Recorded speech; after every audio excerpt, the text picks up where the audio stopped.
ሰላም ለእናንተም ተመልካቾቻችን እንዴት ከረማችሁ? በዛሬው ርዕሰ ጉዳያችን ደግሞ የሚሽን ጉዳዮችን እናነሳለን። በተለይ ደግሞ የቤተክርስቲያን ዋነኛ ዓላማ ወይም ደግሞ ዋነኛ ተልእኮ ማለት ነው ራሱ ሚሽን ነው። ሚሽን ደግሞ በጌታችን ኢየሱስ ክርስቶስ የተሰጠ ለደቀ መዛሙርት የተሰጠ የመጀመሪያ ትእዛዝ ነው። ስለዚህ ቤተክርስቲያን ይህንን በተመለከተ ምን እየሰራ ነው፣ ካውንስሉ ደግሞ በሚሽን ጉዳዮች ላይ ምን እየሰራ ነው የሚለውን ለመወያየት በሰሞኑ እንግዲህ በዜና ወደ እናንተ ያደረስነው ፕሮጀክት ዜሮ የሚባል አንድ ፕሮጀክት ይፋ መደረጉ ይታወቃል። ይህንን ፕሮጀክት ደግሞ ከመጸነስ ጀምሮ እንደዚህም ደግሞ ተግባራዊ እንዲሆንና ወደ አገልግሎት እንዲገባ ካደረጉት የዚህ ፕሮጀክት ዜሮ ፕሬዚዳንት ወይም ደግሞ ይህን ፕሮጀክት ዜሮ ከካውንስሉ ጋር በመተባበር የሚሰራው የሆርን ኦፍ አፍሪካ ሚሽን ኢንጌጀርስ ፕሬዚዳንት የሆኑት ዶክተር ማርቆስ በመካከላችን ይገኛሉ። ዶክተር ማርቆስ እንኳን ደህና መጡ። እንኳን ደህና ቆየው። በጣም ነው የማመሰግነው። እንግዲህ የፕሮጀክት ዜሮ ይፋ ሆኗል፣ ላውንች ተደርጓል። አሁን በጣም ትልቅ ነገር ነው። እንግዲህ ብዙ ሰዎች ቤተክርስቲያን ዋናው ስራዋ ሚሽን እንደሆነ ያምናሉ እና የዚህ ፕሮጀክት ዜሮ ሲባል ያው ከዚህ በፊትም ፓስተር ሽመልስን ጠርቼ እዚህ ንግግር አድርገን ነበረ። እስኪ ትንሽ እንደው ፕሮጀክት ዜሮ ሲባል ግራ እንዳይጋባ ሰው ፕሮጀክት ዜሮ ምንድነው ይፋ የተደረገው? ትንሽ መግቢያ ቢሰጡ። ጥሩ ጥያቄ ነው። ፕሮጀክት ዜሮ ማለት በምድራችን በኢትዮጵያ 41 የሚያክሉ የህዝብ ክፍሎች በወንጌል አልተደረሱም። በወንጌል አልተደረሱም ማለት በመካከላቸው 2% የማይሞሉ አማኞች አሉ። አንድ ማህበረሰብ 2% ያነሱ የወንጌል አማኞች ካሉት በወንጌል አልተደረሰም ይባላል። እስቲ የህዝብ ክፍል ሲባል አሁን አንዳንድ ጊዜ እኛ ብሔር ብሔረሰቦች ነው የምናውቀውና በሱ ቋንቋ ህዝቡ የሚገባው ቋንቋ የብሔር ብሔረሰቦች። ስለዚህ 41 ብሔረሰቦች በምድራችን ውስጥ በወንጌል አልተደረሱም ማለት ነው። ይሄ ማለት በውስጣቸው 2% የማይሞሉ የወንጌል አማኞች አሉ ማለት ነው። አንድ ብሔር ብሔረሰብ እንግዲህ 2% አማኝ ከሌለው በወንጌል አልተደረሰም ይባላል። 2% ለምንድን ነው ዋና የሆነው? 2% ካልሞሉ ያለ ውጭ እርዳታ ወንጌልን ለህዝባቸው ማድረስ አይችሉም። 2% ሲሞሉ ግን በብዙ ቦታዎች እንደታየው ያለ ውጭ እርዳታም እንኳን ወንጌልን ለቀሪው ህዝባቸው ማድረስ ይችላሉ፣ ለብሔር ብሔረሰባቸው ማለት ነው። ስለዚህ ይሄ ፕሮጀክት ዜሮ የሚለው ራዕይ በ2030 በፈረንጆቹ አቆጣጠር የዛሬ 5 ዓመት ማለት ነው ለሚቀጥሉት 5 ዓመታት እነዚህን 41 ብሔር ብሔረሰቦች በወንጌል ያልተደረሱትን በወንጌል ደርሰን በምድራችን ዜሮ ብሔር ብሔረሰቦች በወንጌል ያልተደረሱ ይኖራሉ ብለን አምነን የተነሳንበት ራዕይ ነው ማለት ነው። ስለዚህ ፕሮጀክት ዜሮ ያልነው በወንጌል ያልተደረሱት ብሔር ብሔረሰቦች በኢትዮጵያ ውስጥ ዜሮ እንድናደርስ፣ በወንጌል አልተደረሰም የሚለው ቃል ለኢትዮጵያ የማይመለከተው እንዲሆን ማድረግ ነው። በትክክል እንግዲህ በጣም በጥናት ደረጃ ያው ይፋ የተደረገውን ነገር እዛም ላይ ነበርኩና አይቻለሁ። ግን ወደ ዝርዝሩ ከመሄዳችን በፊት ወይም ዝርዝሩም አስፈላጊ ላይሆን ይችላል አንዳንዱ ወደ እዚህ ጋር አሁን አንድ ዳታ ሰጣችሁን ነበረ በወረቀትና በጣም የሚገርም ቁጥሮች ነው ያሉት እዚህ ጋር።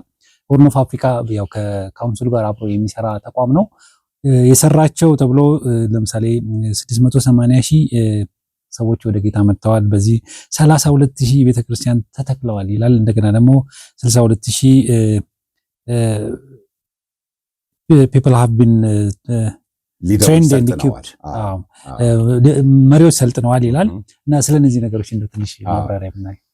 እሱ እንግዲህ በአሜሪካ ከ24 ዓመት በፊት የተመሰረተው ሆርን ኦፍ አፍሪካ ሚሽን የሚባለው ድርጅት እኔ የምመራው ድርጅት ያቀረበው ሪፖርት ነው። ሆርን ኦፍ አፍሪካ ሚሽን በ2002 በፈረንጆች አቆጣጠር በካሊፎርኒያ ተመዝግቦ የሚያገለግል አገልግሎት ነው። ኦፍ ኮርስ በኢትዮጵያ ውስጥም ትልቅ ስራ ይሰራል። በኢትዮጵያ ውስጥ ብቻ ሳይሆን በ33 የአፍሪካና የኤዥያ አገሮች ውስጥ 800 የሚያክሉ ከዛም በላይ የሆኑ የሚሽን ሰራተኞችን አሰማርቶ በእነዚህ 33 ሀገሮች ውስጥ የወንጌል ስራ ይሰራል። ሆርን ኦፍ አፍሪካ ሚሽን አንድ ነው ራዕዩ፣ በወንጌል ያልተደረሱ ማህበረሰቦች በወንጌል እንዲደረሱ ነው። ስለ ክርስቶስ መስማት እድል ያላገኙ መስማት እድል እንዲያገኙ ነው። ስለዚህ በየሀገሩ የሀገሩን ሰዎች እያሰለጠንን ወንጌል ወደ አልተደረሰበት ህዝብ ክፍል እንልካለን። አሁን የተናገርከው ሪፖርት ያለፈው ዓመት ሪፖርት ነው። ስለዚህ በዚህ ዓመት እንዳየነው በጠቅላላ ባለፉት 24 ዓመታት ውስጥ ከ780,000 በላይ ሰዎች ወደ እግዚአብሔር መንግስት ተጨምረዋል በእነዚህ 33 ሀገሮች ውስጥ ማለት ነው። እና ከ33 ከ34 ሺህ በላይ የሆኑ ቤተክርስቲያኖችን በእነዚህ 33 ሀገሮች ውስጥ ተመስርተዋል ማለት ነው እና በብዙ ቁጥር ያሉ የመሪነት ስልጠና ወስደው እነዚህን አዳዲስ የተተከሉ ቤተክርስቲያኖች በመሪነት እያገለገሉ አሉ ማለት ነው።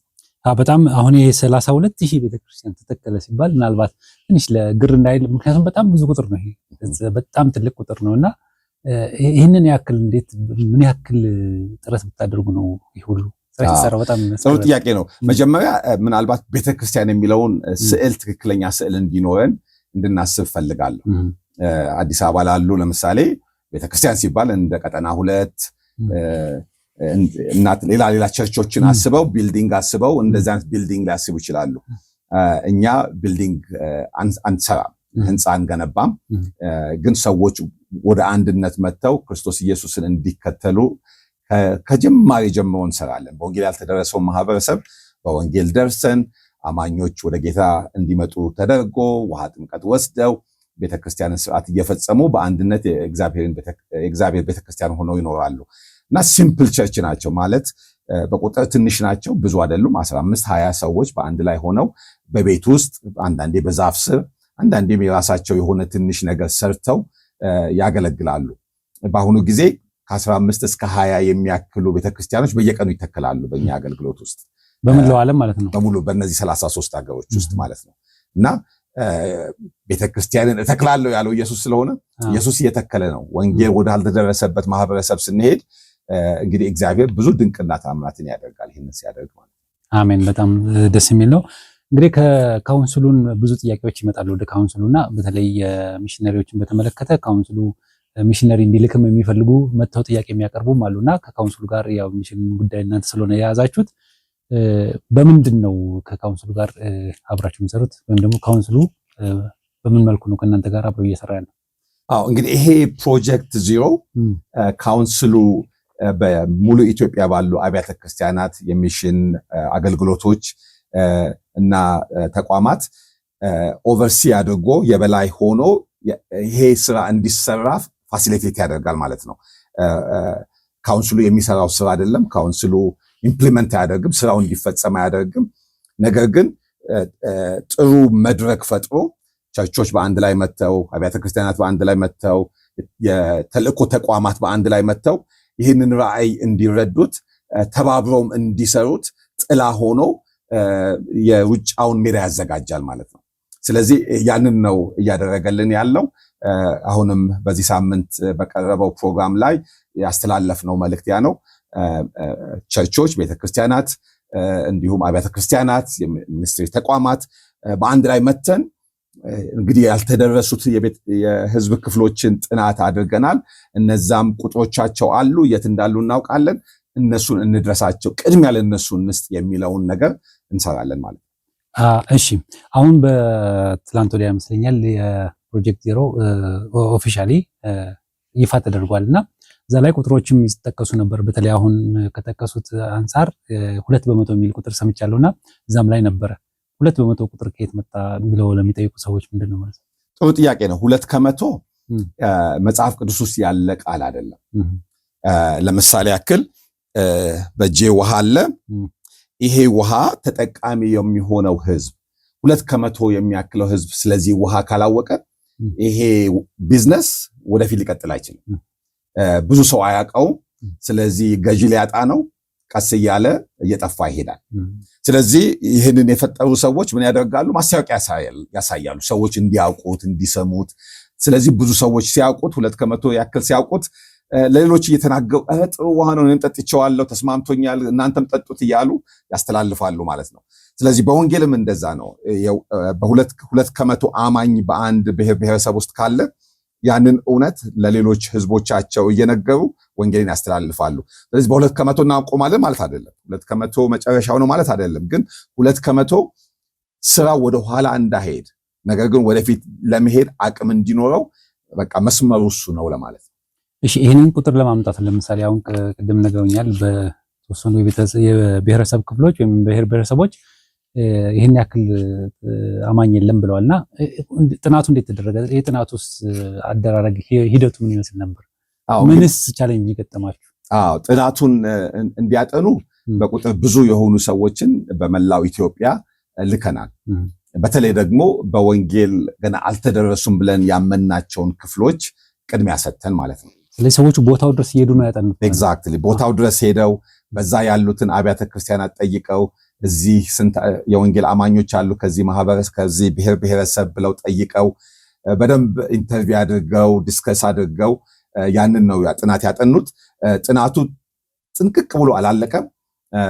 ቬሪፊኬሽን ይሄ ጥናት እውነተኛ መሆኑን ደግሞ እርግጠኛ ለመሆን እንደገና ሌላ ቲም ወደ ህዝቡ ልከን ያንን ዳታ ለነሱ አሳይተን ኮንፈርም ማድረግ አለብን ይሄ ነገር እውነተኛ ነው የሚለውን ነገር ለማምጣት። ስለዚህ በቅርቡ ያንን ደግሞ እናደርጋለን። ግን ሰዎች ወደ ስፍራው ሄደው ሰዎችን ኢንተርቪው አድርገው ቤተክርስቲያን መሪዎችን ጠይቀው ኦፍኮርስ ቤተክርስቲያን በሌለበት ቦታ ደግሞ አማኞችን ጠይቀው በደንብ ለ4 ወር ጊዜ የፈጀ ስራ ነው የተሰራው። ጥናቱ አልተጠናቀቀም ከተባለ ታዲያ ጥናቱ ይፋ መደረጉ ማለት ስራው አልተጀመረም ማለት ነው? አልተጠናቀቀም ሳይሆን በቂ የሆነ ኢንፎርሜሽን አግኝተናል። ግን አፋችንን ሞልተን ይሄ የምንሰጣችሁ ዳታ እውነተኛ ነው ለማለት አንድ ስቴፕ ይጎላዋል። ያንን እንደገና ወደ ማህበረሰቡ ሄደን ይሄ ነው ጥናቱ የሚያሳየው ይሄ ትክክለኛ ነው ወይ እውነት ነው ወይ ብሎ በዛ ካሉ አማኞችና ቤተክርስቲያኖች ጋር እንደገና ያንን ቬሪፋይ ማድረግ ያስፈልጋል። ግን ቬሪ ላይክሊ ሞስት ላይክሊ በእርግጠኝነት የምናገረው አብዛኛው ያ ነው የሚሆነው። ለውጥ አይኖርም። አንዳንዶቹ ላይ ምናልባት ትንሽ ለውጥ ይኖረዋል። ግን ለውጡ በአንድም በኩል በሌላ በወንጌል አልተደረሱም ተደርሰዋል ወደሚል አያመጣውም። ስቲል በወንጌል አልተደረሱም። ለምሳሌ አንዱ ማህበረሰብ አሁን የደረሰን ዕውቀት 1% ብቻ ነው አማኝ ያለው የሚል ከሆነ ምናልባት በደንብ ስናጠናው 0.9 ነው ወይም ደግሞ 1.1 ነው የሚል ነው። ስቲል ከ2% ያነሰ ነው የሚሆነው። ትልቁን ስዕል አይለውጠው። ስለዚህ በቂ የሆነ ስራ ለመጀመር በቂ የሆነ ዳታና ኢንፎርሜሽን አለን። አሁን በጣም ጥሩ። እንግዲህ አሁን ጥናቱ አለቀ ወይም ደግሞ ወደ ስራ ተገባ ቢባል ወደ ስራ ስትገቡ የመጀመሪያ ስራችሁ ምንድነው? ከአብያተ ክርስቲያናትስ የምትፈልጉት ወይም ደግሞ ከተቋማት የምትፈልጉት ነገር ምንድነው? ጥሩ ጥያቄ ነው። በስብሰባውም ላይ ይሄንን አቅርበናል።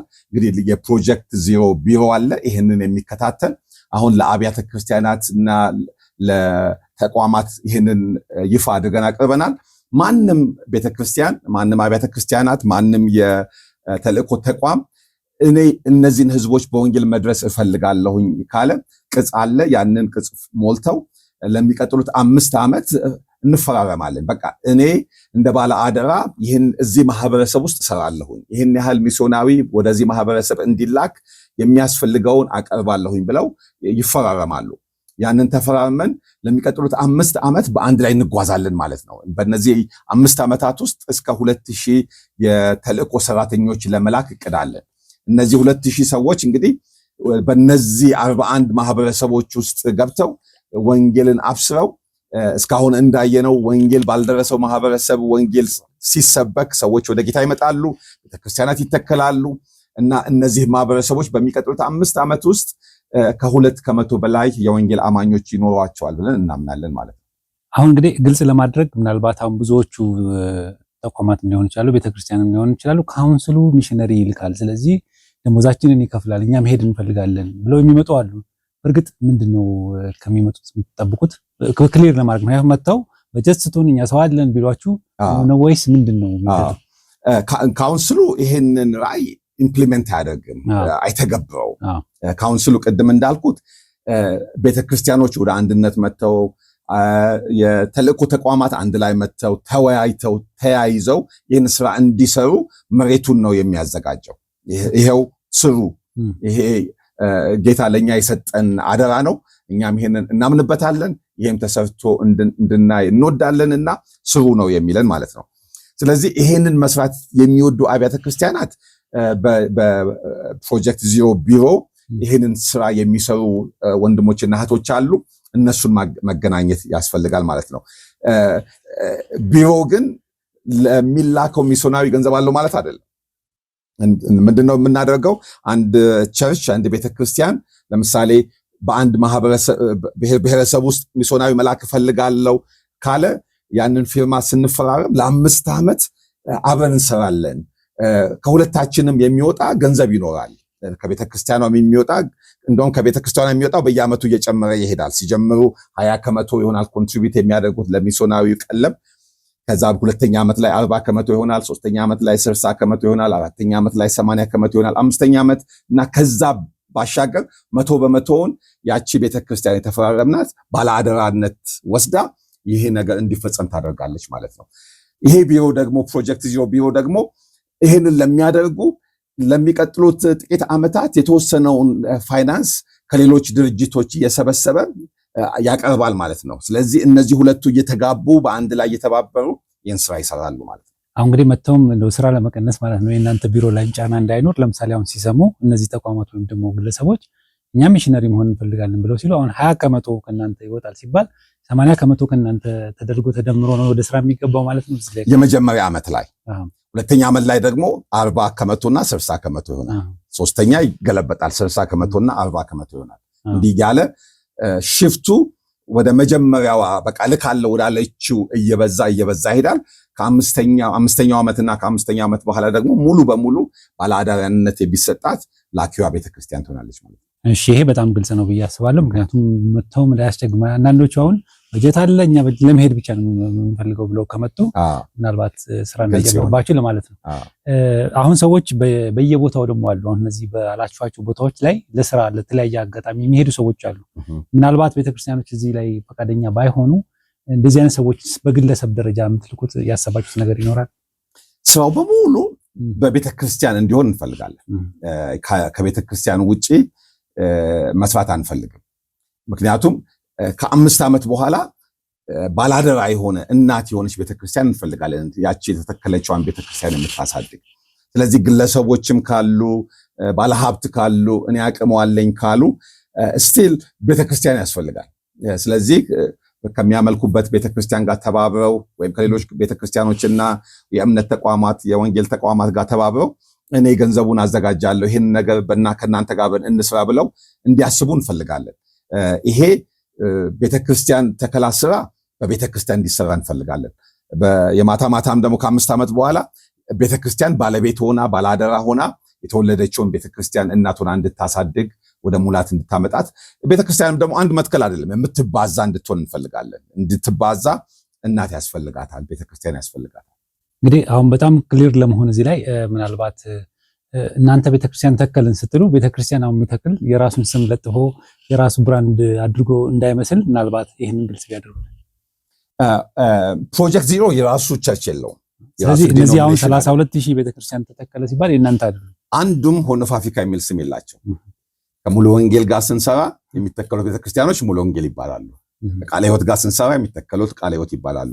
በውጭ በሌሎች ሀገሮች ደግሞ ልክ እንደዛ ይሆናሉ ማለት ነው። ስለዚህ እኛ ቤተክርስቲያን አቅም እንዲኖራት ነው የምናደርገው። ቤተክርስቲያን የሚላክ ሰው ትሰጠናለች፣ አሰልጥነን እንልካለን፣ እነሱ ይተክላሉ። ሲተከል የላኪዋ ቤተክርስቲያን ስም ይኖራታል ማለት ነው።